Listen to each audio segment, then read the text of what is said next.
Hello. इस video में हम लोग समझने वाले हैं एक्सपेंडिचर मेथड। नेशनल इनकम निकालने का ये हमारा आखिरी तरीका है।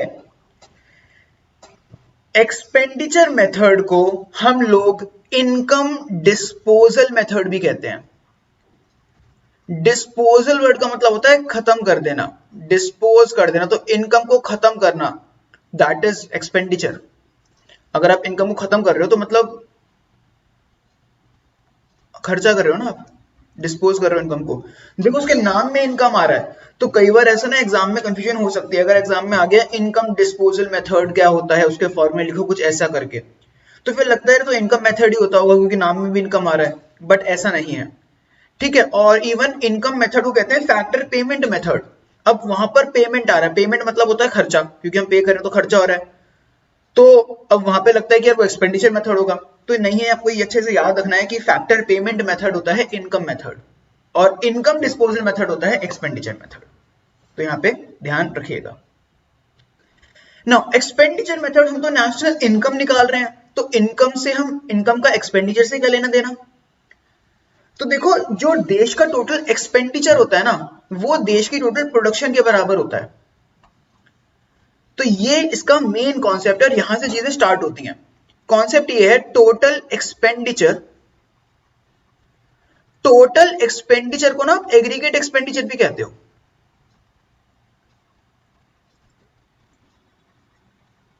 तो total expenditure is aggregate expenditure is equal to total production.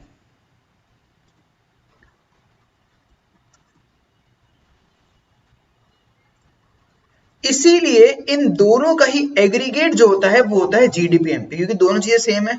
तो अगर दोनों को ऐड कर देंगे, ये टोटल एक्सपेंडिचर निकाल देंगे या फिर टोटल प्रोडक्शन निकाल देंगे, तो जो उसका एग्रीगेट आएगा वो होगा जीडीपीएमपी। ये चीज आपको पता ही है, जीडीपीएमपी होता है टोटल प्रोडक्शन। हमने ये पढ़ा था जहां पे हमने समझा था GDPMP refers to the value of goods and total value of goods and services produce in the domestic territory. ठीक है। तो अब टोटल एक्सपेंडिचर होता है टोटल प्रोडक्शन, ये मैंने आपको बता दिया है। अब आपको समझना है इसका रीजन, ऐसा क्यों होता है।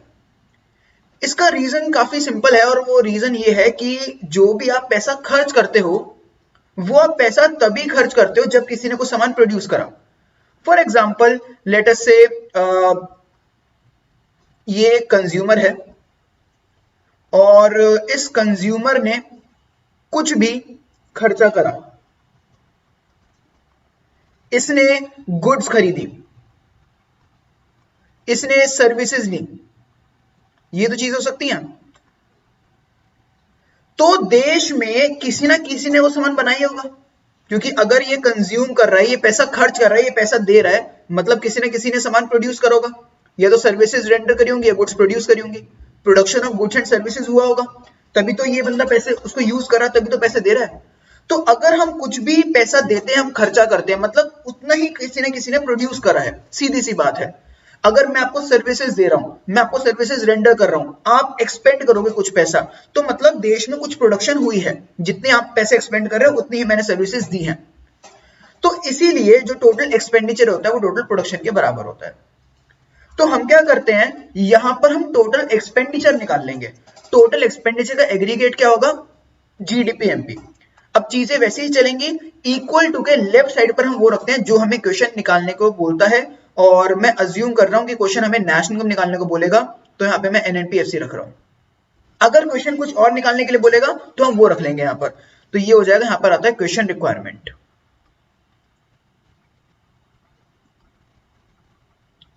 राइट साइड पर क्या आएगा, टोटल एक्सपेंडिचर, क्योंकि हमें टोटल एक्सपेंडिचर ही पता है, हमें टोटल एक्सपेंडिचर हम निकालना सीखेंगे जिसका एग्रीगेट है जीडीपीएमपी। और ये चीज इंपॉर्टेंट है, आपको याद रखना है कि टोटल एक्सपेंडिचर का एग्रीगेट होता है जीडीपीएमपी। वैल्यू एडेड मेथड में भी राइट साइड पर जीडीपीएमपी आता था और एक्सपेंडिचर मेथड में भी राइट साइड पर जीडीपीएमपी आता है। इनकम मेथड में आता था राइट साइड पर एनडीपीएफसी। अब इस इक्वेशन को कंप्लीट कर लेते हैं, माइनस डेप्रिसिएशन प्लस एनएफआईए और माइनस एनआईटी। अब क्वेश्चन ये आएगा कि जो जीडीपीएमपी है, टोटल एक्सपेंडिचर है, वो कैसे निकलेगा। अब उसकी बात करते हैं। देखो हम क्या करेंगे, जो भी देश में खर्चा हो रहा है उसको कैटेगरीज में बांट देंगे। खर्चा तीन तरह के लोग कर सकते हैं देश में, तो मैं इसको समझाता हूं। देश में या तो होते हैं कंज्यूमर्स, ये फिर आप कह सकते हो या तो होते हैं हाउस होल्ड्स। तो हम क्या करते हैं, इसको कुछ इस तरीके से करते हैं, या तो देश में होते हैं हाउस होल्ड्स, या देश में होती है गवर्नमेंट, या देश में होते हैं बिजनेसेस। तो मैं बिजनेसेस को कुछ इस तरीके से बना देता हूं, ये एक बिजनेस है और साइड में बंदा खड़ा है, बिजनेस चलाएगा ना अपना, ऐसे, ठीक है। तो ये तीन तरह के सेक्टर्स होते हैं देश में मेनली। तो ये हो गया हाउस होल्ड,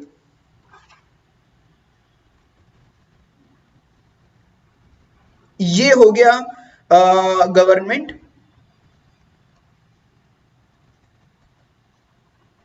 और ये हो गए बिजनेसेस।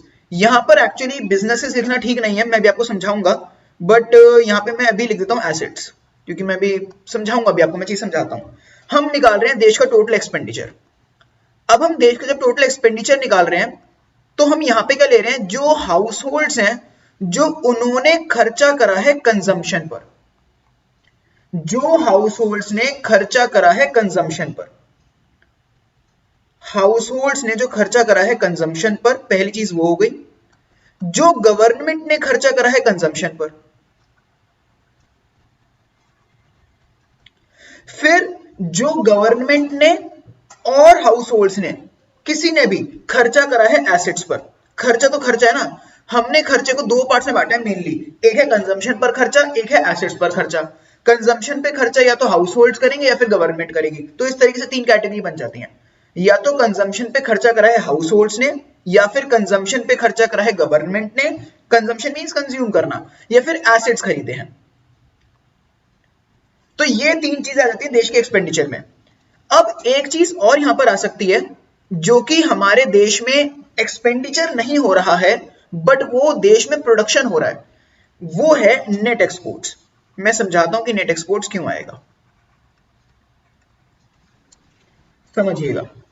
देखो, मान लेते हैं, चलो मैं तो समझाता हूं। मान लेते हैं हमारे देश ने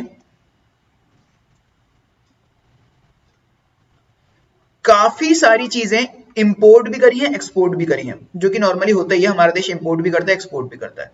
ये है हमारी कंट्री, और हमारी कंट्री ने गुड्स काफी सारी एक्सपोर्ट करी हैं, तो इंडिया के सामान बाहर भेजा, ये है एक्सपोर्ट। अब जो हमारे देश के बाहर सामान गया है, इस पे खर्चा किसने करा? क्या हम लोगों ने खर्चा करा? द आंसर इज नो, इस पे खर्चा तो बाहर वाले लोगों ने करा। बट सामान कहां बना? सामान तो इंडिया में बना ना, प्रोडक्शन कहां हुई? प्रोडक्शन तो इंडिया में हुई ना। इसीलिए एक्सपोर्ट्स को हमें रखना चाहिए जीडीपी के लिए, क्योंकि जीडीपी का मतलब है प्रोडक्शन। प्रोडक्शन कहां पर हो रही है? जो गुड्स हम एक्सपोर्ट कर रहे हैं उसको बना कहां रहे हैं? इंडिया में बना रहे हैं ना, इसीलिए हम एक्सपोर्ट्स को ऐड कर देते हैं। और जो चीजें इंपोर्ट हो रही हैं, हमने बाहर से सामान खरीदा, तो ये हमने बाहर सामान खरीदा, तो खर्चा कौन कर रहा है? हम कर रहे हैं, क्योंकि हम पेमेंट कर रहे हैं उन गुड्स की। बट क्या सामान इंडिया में बना है? The answer is no. तो जो इंपोर्ट्स हैं, हमें उनको माइनस कर देना चाहिए। इसीलिए हम क्या करते हैं, एक्सपोर्ट्स को प्लस करके इंपोर्ट्स को माइनस कर देते हैं, और हम लिख देते हैं net exports. Net exports is exports minus imports.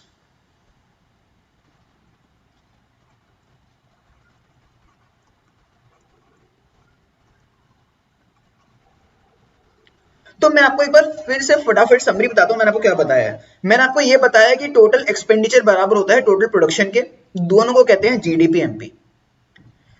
Total expenditure निकालने के लिए हम क्या करेंगे, कंजम्पशन जो करिए हाउस होल्ड्स ने उसको ले लेंगे, जो गवर्नमेंट ने कंजम्पशन करी है उसको ले लेंगे, जो किसी ने भी एसेट्स में खर्चा करा है, फिक्स्ड एसेट आपको पता है एसेट्स में खर्चा होता है, बिजनेसेस बहुत एसेट्स में खर्चा करते हैं, तो बिजनेसेस ने या फिर इवन गवर्नमेंट ने भी जो भी एसेट्स खरीदे हैं वो यहां पर आ जाएंगे। और फिर जो नेट एक्सपोर्ट्स है, मतलब एक्सपोर्ट्स को ऐड करेंगे, इंपोर्ट्स को माइनस करेंगे। एक्सपोर्ट्स इंडिया में बने हैं इसलिए उनको ऐड करेंगे, इंपोर्ट्स इंडिया में नहीं बने हैं, बाहर के देशों में बने हैं, उनको माइनस करेंगे।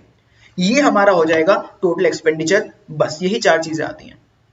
इनके नाम बहुत ही अजीब और गरीब हैं, सुनने में अजीब और गरीब लगते हैं। इसका नाम है PFCE, इसकी फुल फॉर्म में मैं लिखवाऊंगा, इसका नाम है GFCE।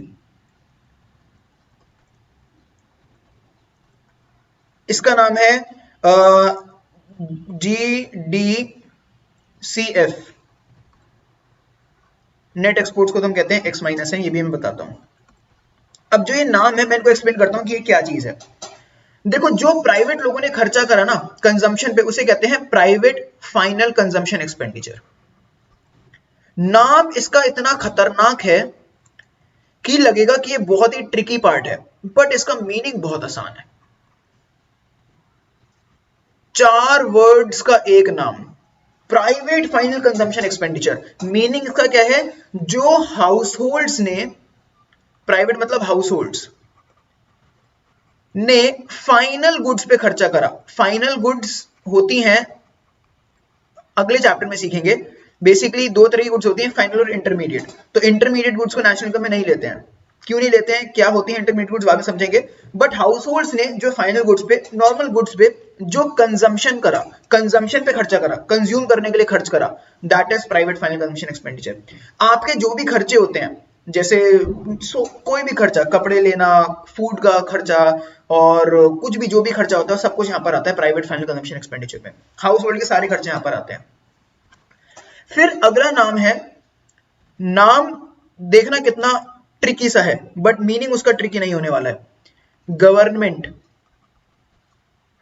Final consumption expenditure. इसका भी मीनिंग वैसा ही है, जो गवर्नमेंट ने फाइनल गुड्स पे खर्चा करा। ये हो गई दूसरी चीज। इसको शॉर्ट फॉर्म में PFCE भी कह सकते हैं, बट आपको फुल फॉर्म ही याद करनी चाहिए, एग्जाम में फुल फॉर्म ही लिखनी चाहिए। अगली चीज है, इसका नाम सबसे खतरनाक है actually, gross domestic capital formation. इसी की मैंने शॉर्ट फॉर्म लिखी थी GDCF, लेकिन इसका मीनिंग बहुत आसान है। आपको पता है ग्रॉस का मतलब क्या होता है, आपको बढ़िया तरीके से पता है। ग्रॉस का मतलब होता है something that includes depreciation. Gross minus net, gross minus net is equal to depreciation. Gross बड़ी वैल्यू होती है, उसमें डेप्रिसिएशन आता है। कैपिटल फॉर्मेशन का मतलब आपको अच्छे से पता है। Capital formation is simply investment. Investment is also known as capital formation. Domestic means India की टेरिटरी, इंडिया जो है उसे डोमेस्टिक कहते हैं, और इसको हम अगले चैप्टर में भी सीखेंगे डोमेस्टिक को, ठीक है। तो इंडिया में टोटल कितनी इन्वेस्टमेंट हुई है, that is gross domestic capital formation. Gross domestic capital formation is simply gross investment. It is simply gross investment. मैं इसको आगे लिखवाऊंगा, अभी लिखवा देता हूं मैं। Gross domestic capital formation is gross investment. जो टोटल इन्वेस्टमेंट करी है, और इन्वेस्टमेंट का मतलब भी आपको पता है, इन्वेस्टमेंट होता है जो पैसा लगाया है कैपिटल स्टॉक खरीदने के लिए, फिक्स्ड एसेट्स और स्टॉक को खरीदने के लिए। सो यहां पर आती है, इसको कहते हैं this is gross investment. Total investment लेते हैं हम यहां पर। अब सवाल ये उठता है कि हम टोटल इन्वेस्टमेंट क्यों ले रहे हैं, नेट इन्वेस्टमेंट क्यों नहीं ले रहे? क्योंकि देखो हमें GDP MP निकालना है, हमें यहाँ पे ग्रॉस निकालना है। अगर आपको ग्रॉस निकालना है तो आपको ग्रॉस ही लेना पड़ेगा ना। अगर आपको NDP MP निकालना होता तो आप नेट ले लेते। तो क्योंकि हमें ग्रॉस निकालना है इसलिए हम ग्रॉस ले रहे हैं, ग्रॉस डोमेस्टिक कैपिटल फॉर्मेशन। और फिर उसमें से हम बाद में डेप्रिसिएशन माइनस जरूर कर देते हैं अपनी नेशनल इनकम को निकालने के लिए। फिर आखिरी चीज हम इसमें क्या ले रहे हैं, नेट एक्सपोर्ट्स। नेट एक्सपोर्ट्स एक इंपॉर्टेंट चीज है, आई होप आपको समझ आ गया है इसका लॉजिक क्या है। और नेट एक्सपोर्ट्स को हम रिप्रेजेंट करते हैं एक्सपोर्ट्स माइनस इंपोर्ट से।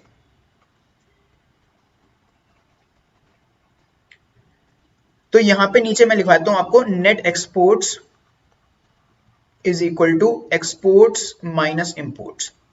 एक्सपोर्ट्स को रिप्रेजेंट करा जाता है एक्स से, क्योंकि जो इसका सेकेंड अल्फाबेट है एक्सपोर्ट्स का वो एक्स है।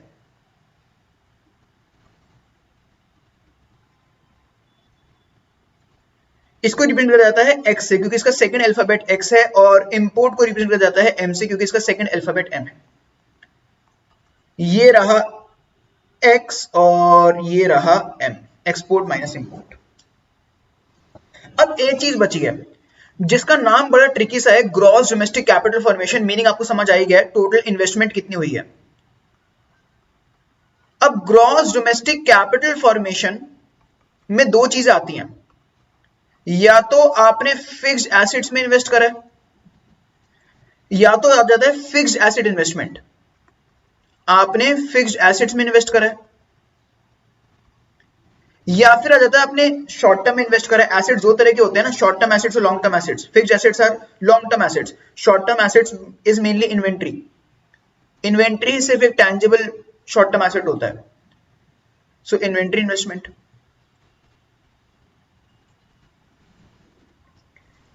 फिक्स्ड एसेट इन्वेस्टमेंट को हम लोग ग्रॉस फिक्स्ड कैपिटल फॉर्मेशन भी कहते हैं। देखो उसका नाम फिर इतना tricky, gross fixed capital formation, but आप अगेन लॉजिक समझोगे तो आपको नाम बिल्कुल ट्रिकी नहीं लगेगा इसका।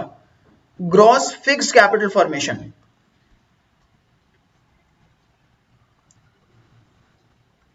कैपिटल फॉर्मेशन का मतलब है इन्वेस्टमेंट। तो जो हम इन्वेस्टमेंट कर रहे हैं फिक्स्ड, मतलब फिक्स्ड एसेट्स में, टोटल इन्वेस्टमेंट कर रहे हैं, हमें टोटल इन्वेस्टमेंट चाहिए होती है, हमेशा ग्रॉस ही चाहिए होता है। तो जो हम टोटल फिक्स्ड एसेट्स में इन्वेस्टमेंट कर रहे हैं that is gross fixed capital investment, या फिर ग्रॉस फिक्स्ड कैपिटल फॉर्मेशन। आपको इनका लॉजिक समझ लेना है, इनको लर्न कर लेना है। जो भी मैंने यहाँ पे चीजें लिखी हैं ये नीचे एक्सप्लेन भी करी गई हैं सब चीजें, तो मैं वो नीचे आपको रीड भी करवा देता हूँ और फिर आपको बहुत अच्छे से चीजें और क्लियर हो जाएंगी। Private final consumption expenditure refers to expenditure on goods and services by households। तो यहां पर बिल्कुल सिंपल वर्ड्स में बताया गया है, जो हाउस खर्चा कर रहे हैं गुड्स और सर्विसेज पर, that is private final consumption expenditure. जैसे कुछ भी खर्चा हो आपका, फूड्स पर, ड्रिंक्स पर, टीवी खरीदना, कंप्यूटर खरीदना, ट्रांसपोर्टेशन, सब चीजें। कंज्यूमर्स का, हाउस का जो भी खर्चा है सब पहली कैटेगरी में आ जाएगा। गवर्नमेंट का कंजम्पशन पे जो भी खर्चा है, जहां पे गवर्नमेंट एसेट नहीं बना रही है, वो जो भी गवर्नमेंट का खर्चा है वो सब यहां पर आ जाएगा। जैसे पहले इसको रीड करवा देता हूं मैं। It refers to expenditure on goods and services by government. Example, government ने डिफेंस पे खर्चा करा, गवर्नमेंट ने एडमिनिस्ट्रेशन पे खर्चा करा, गवर्नमेंट ने सैलरी दी, गवर्नमेंट ने सब्सिडीज दी, जो भी गवर्नमेंट ने चीजें करी हैं सब चीजें यहां पर आ जाएंगी, जो भी गवर्नमेंट का खर्चा है। और गवर्नमेंट के स्कूल्स हैं उनको चलाने का खर्चा। अगर गवर्नमेंट कोई एसिड बना रही है, गवर्नमेंट कोई एसिड बना रही है, तो वो यहां पर नहीं आएगा क्योंकि वो नीचे जाएगा एसिड वाले में, ग्रॉस डोमेस्टिक कैपिटल फॉर्मेशन में। It refers to expenditure incurred on purchase of fixed assets. Acquiring की जरूरत नहीं है यहां पर, परचेज पर लिख दिया है। On purchase of fixed assets as well as inventory. तो चाहे फिक्स्ड एसेट खरीदो चाहे इन्वेंट्री खरीदी, वो जाएगा ग्रॉस डोमेस्टिक कैपिटल फॉर्मेशन में। चाहे बिजनेसेस ने खरीदो चाहे गवर्नमेंट ने खरीदो, मतलब गवर्नमेंट अगर फिक्स्ड एसेट खरीदेगी, बिजनेसेस अगर फिक्स्ड एसेट खरीदेंगे, गवर्नमेंट अगर इन्वेंट्री खरीदेगी, बिजनेसेस अगर इन्वेंट्री खरीदेंगे, तो यहां पर आएगा। फिक्स्ड एसेट इन्वेस्टमेंट इसका पहला कंपोनेंट होता है। It includes two things. It refers to expenditure incurred on purchase of fixed assets. It is also known as, जैसे भी मैंने आपको बताया, gross fixed capital formation। आप इसको gross fixed investment भी लिख सकते हो।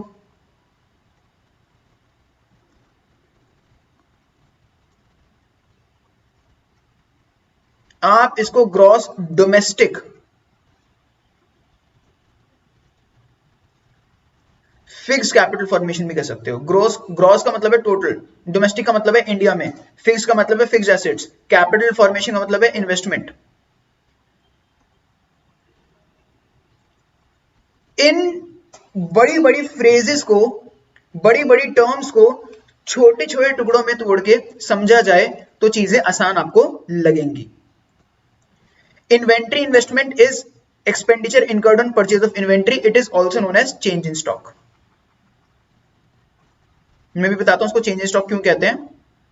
चेंज इन स्टॉक होता है closing stock minus opening stock. यहां पर चेंज इन स्टॉक क्या होता है, closing stock minus opening stock. Guys कई जगहों पर आपको चेंज इन स्टॉक दिखेगा opening stock minus closing stock, जैसे अकाउंट्स में दिखता है opening stock minus closing stock. तो ऐसा नहीं है कि opening stock minus closing stock नहीं होता है, बट यहां पर closing stock minus opening stock ही होगा, क्योंकि आपको देखना है कि हम किस पॉइंट ऑफ व्यू से बात कर रहे हैं। मैंने आपको वैल्यू एड मेथड में बताया था इसका लॉजिक कि क्लोजिंग स्टॉक हमेशा ऐड होगा, ओपनिंग स्टॉक हमेशा माइनस होगा। तो अगर क्वेश्चन कभी ऐसा आ जाए, क्या चेंज इन स्टॉक, इकोनॉमिक्स में क्वेश्चन ऐसा आ जाए, नेशनल इनकम में क्वेश्चन ऐसा आ जाए कि change in stock is equal to opening stock minus closing stock, सीधा कहना फॉल्स, गलत। क्लोजिंग माइनस ओपनिंग ही होता है। और इसका लॉजिक क्या है, देखो हमें यह देखना है हमने इन्वेंट्री कितनी खरीदी। एग्जांपल समझाता हूं मैं आपको। मान लेते हैं एक प्रोड्यूसर है और ये सामान खरीदता बेचता है, ये प्रोड्यूसर सामान खरीदता बेचता रहता है, इसका काम ही यही है, प्रोड्यूसर है और खरीदता बेचता रहता है, इसके पास रॉ मटेरियल रखा रहता है। फिर आप मान लो ट्रेडर है, उससे कुछ ज्यादा फर्क पड़ेगा नहीं। तो अब क्या हुआ, यहां पर आपको कुछ डेटा गिवन है, आपको ये गिवन है कि इसके पास स्टार्टिंग का स्टॉक जो है, इसका ओपनिंग स्टॉक जो है वो था 20,000। अब इसका एंड में कितना स्टॉक बच गया है, एंड में इसका स्टॉक बचा है 30,000 और बाकी चीजें मान रहा हूं नहीं है, कुछ भी नहीं है। और तो बताओ इसने कितना स्टॉक खरीदा, कितना इन्वेंट्री में इन्वेस्ट करा, सीधी सी बात है ना, 10,000 और इन्वेस्ट करा। आपका 10,000 आंसर कैसे आया होगा, क्लोजिंग माइनस ओपनिंग करके। तो closing stock minus opening stock कर दोगे तो उसको इन्वेंट्री इन्वेस्टमेंट कहेंगे, ये जिसको चेंज इन स्टॉक भी कह सकते हैं। तो मैं इस चीज को ऊपर भी लिखवा देता हूं, इन्वेंट्री इन्वेस्टमेंट जहां पे हमने लिखा था वहां पे लिख लीजिए, वहां पे आप इस चीज को लिख लीजिए कि चेंज इन स्टॉक भी कहते हैं इन्वेंट्री इन्वेस्टमेंट को।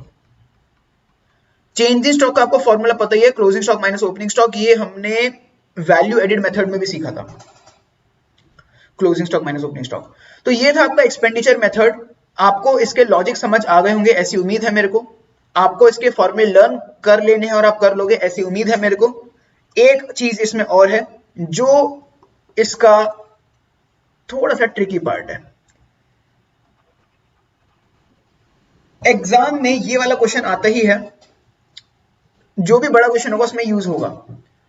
देखो आपको ग्रॉस डोमेस्टिक कैपिटल फॉर्मेशन निकालना होता है, तो क्वेश्चन है find gross domestic capital formation, और दोनों क्वेश्चन लेफ्ट और राइट में आप देखोगे तो सेम है, gross domestic capital formation, gross domestic capital formation. आपको तीन चीजें गिवन है, तीन जो भी आपको चीजें गिवन है उनके अमाउंट भी सेम है, पूरा क्वेश्चन ही सेम है। अगर ध्यान से ऑब्जर्व करोगे तो आपको एक चीज डिफरेंट दिखेगी, वो है पूरे क्वेश्चन में यहाँ पे फिक्स्ड वर्ड ऐड हो गया है राइट वाली साइड पर, बाकी पूरा सेम है। तो अब इसका आंसर कैसे होगा, देखो हमें निकालना है ग्रॉस डोमेस्टिक कैपिटल फॉर्मेशन में, शॉर्ट फॉर्म में लिख देता हूं gross domestic capital formation. Gross domestic capital formation के दो कंपोनेंट्स होते हैं जो मैंने आपको सिखाया, एक होता है ग्रॉस फिक्स्ड कैपिटल फॉर्मेशन, मैं शॉर्ट फॉर्म में लिख रहा हूं अभी, और एक होता है इन्वेंट्री इन्वेस्टमेंट या फिर चेंज इन स्टॉक।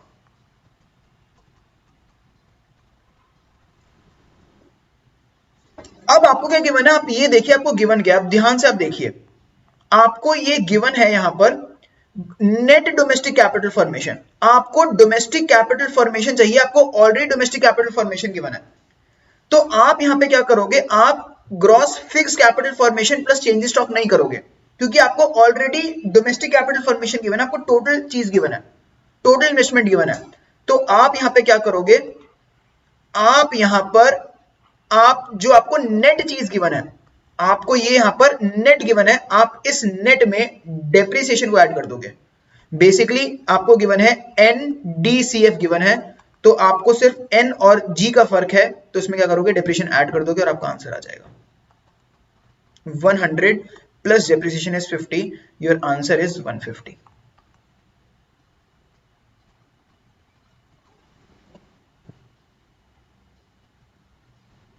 ठीक है, अब एक केस और देखिए राइट वाला, यहां पर क्या है, यहां पर ग्रॉस डोमेस्टिक कैपिटल फॉर्मेशन आपको चाहिए, जो कि हमें जरूरत पड़ती है एक्सपेंडिचर मेथड के फॉर्मूले में, और आपको net fix capital formation given है। तो आप क्या करोगे, ग्रॉस फिक्स कैपिटल फॉर्मेशन लिखोगे प्लस चेंज इन स्टॉक लिखोगे। अब ग्रॉस फिक्स कैपिटल आपको फॉर्मेशन गिवन नहीं है, आपको नेट गिवन है, तो आप क्या करोगे, ग्रॉस निकालोगे। कैसे निकालोगे ग्रॉस, ग्रॉस आप निकालोगे नेट करके और साथ में डेप्रिसिएशन ऐड कर दोगे, क्योंकि नेट में अगर आप डेप्रिसिएशन को ऐड करते हो तो ग्रॉस आ जाता है। तो इससे आपका आ गया ग्रॉस फिक्स कैपिटल फॉर्मेशन, उसमें आप चेंज इन स्टॉक को ऐड कर दोगे 30, तो आपका आंसर आ जाएगा 180। इसका एक पॉसिबल केस और बन सकता है, मैं आपको वो भी यहां पे लिखवा ही देता हूं, जो भी पॉसिबल केसेस सारे यहां पे कवर हो जाएंगे, इन तीन केसेस के अलावा कोई केस बन ही नहीं सकता है। क्वेश्चन ऐसा आएगा, find gross domestic capital formation में शॉर्ट फॉर्म में लिख देता हूं यहां पर, और आपको तीन चीजें गिवन है। आपको गिवन है gross fixed capital formation 100, depreciation 50 और चेंज इन स्टॉक 30। तो अब यहां पे आंसर कैसे निकाला जाए? बहुत आसान है। आपको gross domestic capital formation given है, आपको ग्रॉस ही गिवन है, तो डेप्रिसिएशन कोई यूज नहीं है। जो चीज आपको गिवन है वो ग्रॉस ही है। तो आप क्या करोगे, ग्रॉस फिक्स कैपिटल फॉर्मेशन में जस्ट चेंज इन स्टॉक को ऐड कर दोगे। Gross domestic capital formation is equal to gross fixed capital formation plus change in stock is equal to 100 plus 30 is equal to 130। ये तीन possible cases हैं, इसके अलावा कोई पॉसिबल केस नहीं होता ग्रॉस डोमेस्टिक कैपिटल फॉर्मेशन में। तो आई होप आपको ये चीज समझ आ गई है। अगली वीडियो में मैं इनके कुछ क्वेश्चंस आपको कराऊंगा, 2-3 क्वेश्चन में से कराऊंगा आपको, तो आपको बहुत बढ़िया तरीके से समझ आ जाएगा इन क्वेश्चंस को एक्चुअली सॉल्व कैसे करा जाता है, इन फॉर्मूले को कैसे यूज करा जाता है। अगली क्लास का आपका होमवर्क ये है, इस पूरे पार्ट को बढ़िया तरीके से रिवाइज करके आइएगा। चलिए मिलता हूं मैं आपसे अगली क्लास में, तब तक के लिए अलविदा, बाय बाय।